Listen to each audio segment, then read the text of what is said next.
So we're going to be looking at Tableau today, and specifically we're going to be looking at Tableau used for exploratory data analysis. So getting in, looking at the data a bunch of different ways, and seeing what we can find that might be interesting in there. Tableau has a lot of really nice tools for doing this. It's very good for exploratory analysis. So when you open Tableau, the first thing you need to do is connect to data. And there's a bunch of different options here. I'm going to be loading a CSV file, so I'm going to choose text file. You can also choose Excel. Those are probably the two that you'll be using the most. So I'll choose text file, and I'm going to choose my CSV, and I get a preview here. This all looks good to me, so I'm going to go ahead and go to a worksheet.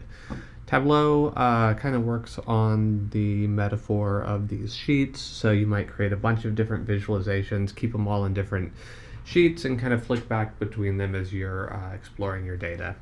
So you'll notice here are my columns. They're split into dimensions, which are basically kind of like categories or text fields, and measures, which are numbers. So the first thing we might want to do if we're exploring data is just look at a numerical column. So here I've got the number of EMS reports to the exact address, and Tableau is really nice. You just grab these, and I'm going to either drag it to columns or rows. So I'll drag this to columns, and you'll see this isn't very helpful.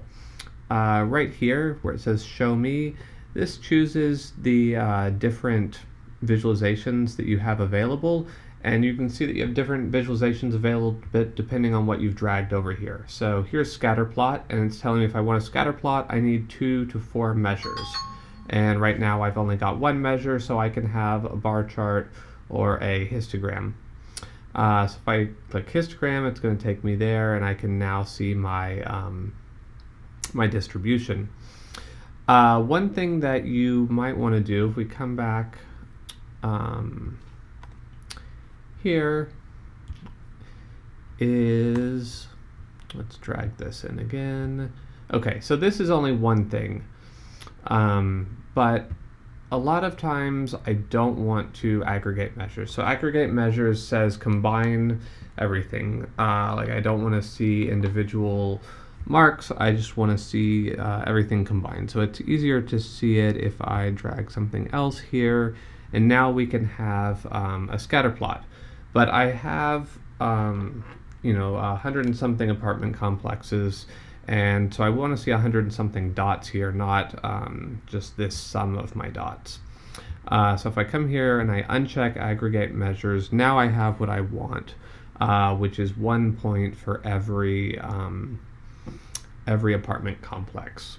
Okay, so if we're exploring one number, again, we probably want a histogram, or we might want this is a box plot. There are different ways of exploring outliers. So here's one that has a lot of EMS reports, and I can double click on this and go to my data, and go to my full data, and I can see which apartment complex this is. So that's a nice way to look at outliers and to drill down. Okay, so let's go back to a scatter plot, and let's look at, say, police reports and their relationship to EMS reports. And I'm looking at whether I have a relationship here or not. So as police reports go up, do EMS reports go up? And they kind of do, but it's not a super clear relationship. So we might start asking, okay, well, how can we explore this data further? And that's where we're going to get into our dimensions. So let's say I want to look at this and I want to think about where the Act Ally apartments are. So I can come here and I can drag Act Ally to color, which means that these are then going to be colored by whether it's an Act Ally apartment. I could also bring this up here to columns, and it's now going to split my my scatter plot by my categories. So this is a way where I can kind of compare my scatter plots and see if maybe the patterns are different if it's an Act Ally apartment or if it's not an Act Ally apartment. And again, you can do this really, really quickly here. So I can flip through a lot of different categories, and I could even do something like this if I think that this is a helpful way to look at it.